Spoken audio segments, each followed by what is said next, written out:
वैसे भी लोगों के बहुत ज़्यादा बाल वगैरह गिरते हैं, सब लड़कियों के भी। और जो है सावन का महीना है, तो इस महीने में तो आपको पता है बहुत ज़्यादा बाल झड़ते हैं। तो उसका मैं एक हल लेके आई हूँ, ऐसा ऑयल आप लोगों के लिए लेके आई हूँ जो घर में मौजूद चीज़ों से बनेगा। ये ऑयल आपके बालों को गिरने से बचाएगा, बालों की ग्रोथ अच्छे तरीके से करेगा, बाल लंबे और घने करेगा, खुश्की का खात्मा करेगा। बहुत ही मसले मसाइल इस ऑयल से आपके कम हो जाएंगे। ये ऑयल जो मैंने तैयार किया है, ये खालिस सरसों का तेल मैंने इसमें यूज़ किया है। तो आप भी ज़रूर यूज़ करें और अपने बालों के मसाइल को हल करें। बिस्मिल्लाहिर्रहमानिर्रहीम, अस्सलाम वालेकुम। तो 250 ग्राम मैंने यानी कि आधा पाव मैंने ऑयल लिया है सरसों का। ये खालिस ऑयल है।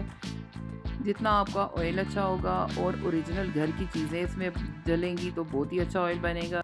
इसमें मैंने फ्रेश एलोवेरा यूज़ किया है, साथ ही फ्रेश लहसुन भी लिया है और एक छोटा सा प्याज लिया है। इन सब चीज़ों को मैंने रफली सा काट लिया है। 2 टेबलस्पून मैंने इसमें डाला है मेथी दाना। मेथी दाना आपके पास छोटा हो बड़ा हो जैसा भी हो आप यूज़ कर सकते हैं, लेकिन अच्छी चीज़ यूज़ करेंगे तो आपका ऑयल बहुत ही अच्छा बनेगा। इसको बस हमने पकाना है, लेकिन इसको जलाना नहीं है। ये देखिए लो फ्लेम पे हम इसको पकने के लिए 10-15 मिनट छोड़ देंगे ताकि ये हल्का सा ब्राउन हो जाए। लेकिन ज़्यादा इसका हमने कलर वगैरह चेंज नहीं करना। इससे ज़्यादा हम इसको देखें ज़्यादा नहीं पकाएंगे, बस जो इसका अर्क वगैरह होता है वो इसमें सारा निकल जाता है। इससे आपके बाल बहुत ही अच्छे नरम मुलायम खुश्की ख़त्म करेगा, साथ जुओं का भी खात्मा करेगा और आपके बालों को हेल्दी बनाएगा, चमकदार बनाएगा। अगर किसी ने ये ऑयल मंगवाना भी हुआ तो आप मुझे कमेंट में ज़रूर बताइएगा। ये ऑयल मैं आपको ज़रूर भेजूँगी।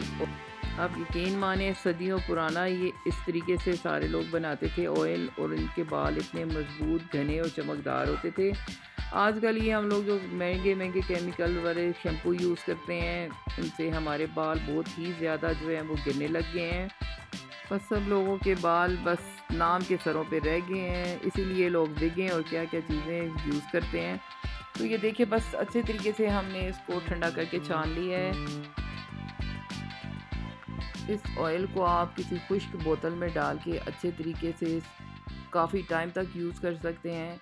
कोई बाल आपका गिरेगा नहीं, बाल मजबूत होंगे, हेल्दी होंगे। और इसको लगाने का तरीका ये है कि जब भी आप बालों में ऑयल को लगाएंगे उस टाइम पे आपने जितना ऑयल लेना है सर पे लगाने के लिए, उतने में आप 2 इसमें विटामिन ई के कैप्सूल अगर डाल देंगे ना, तो उससे और भी आपके बाल बहुत ज़्यादा घने और चमकदार होंगे। ये ऑयल बनाएं, अपने बालों में लगाएं, अपने बालों को घना और चमकदार बनाएं, सेहतमंद बनाएं। और प्लीज़ आप लोगों से रिक्वेस्ट है कि आप वीडियो को फुल वॉच किया करें और ज़रा भी स्किप ना किया करें, क्योंकि कोई भी चीज़ रह जाए तो फिर वो चीज़ सही नहीं बनती। तो आप फुल वीडियो को वॉच किया करें। वीडियो अच्छी लग जाए तो वीडियो को लाइक भी कर दें, चैनल पे नए हैं तो चैनल को भी सब्सक्राइब कर दें, बेल आइकन भी ज़रूर प्रेस करें ताकि मैं जब भी कोई नई वीडियो लगाऊं उसका नोटिफिकेशन सबसे पहले आपको जाए। महंगे महंगे केमिकल वाले ऑयल ना यूज़ किया करें। थोड़े से टाइम में हम बहुत अच्छी चीज़ तैयार कर सकते हैं। अब देखिए कोई भी चीज़ मैंने बाहर से नहीं लाई, ये सारी चीज़ें हमारे घर में मौजूद होती हैं। मुझे दें इजाज़त, अल्लाह हाफिज़।